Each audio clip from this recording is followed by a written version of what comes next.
আজি গৈছোঁ যোৰহাটলৈ বুলি প্ৰগ্ৰেম কৰিবলৈ আৰু এইপিনে আমি প্ৰগ্ৰেম কৰা পায়ে লগালগ প্ৰগ্ৰেম কৰি ল'লোঁ। তাৰপিছত এইপিনে দেখিছে নহয় মানে আজি প্ৰগ্ৰেমটো আছিলে বিয়া ঘৰত আৰু এইপিনে ইমান ধুনীয়াকৈ মানে এখন ৰিজৰ্টত বিয়াৰ মানে ৰিচিপশ্যন দিছে।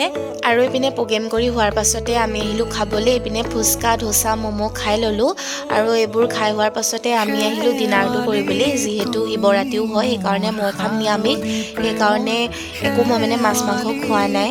এইপিনে দেখিছে নহয় আৰু মানে খোৱাৰ জেগাডোখৰ ইমান ধুনীয়া, আমি মানে চাইছোঁ আৰু মানে খাবলৈ বস্তুবোৰ লৈ লৈছোঁ। যিহেতু বুফে ছিষ্টেম হয় আৰু এনেকৈ লৈ খাবলৈ আমাৰ অকণমান মানে প্ৰব্লেমো হয় আৰু এইপিনে বস্তুবোৰ লওঁতেও সেইকাৰণে আপোনালোকক অকণমান দেখাই দিলোঁ। আৰু এইপিনে আমি এতিয়া একেলগতে বহি খাই ল'লোঁ আৰু খাই হোৱাৰ পাছতে খাবলৈ গ'লোঁ আইচক্ৰীম। ঠাণ্ডাও হয় হ'লেও মানে খালোঁ আৰু যিহেতু আইচক্ৰীম দেখিলে মই মানে ৰ'বই নোৱাৰোঁ। তাৰপাছত আমাৰ বিহু গ্ৰুপটোৱে এখন ফটো মাৰিলোঁ, তাৰপাছত আহিলোঁ ঘৰলৈ।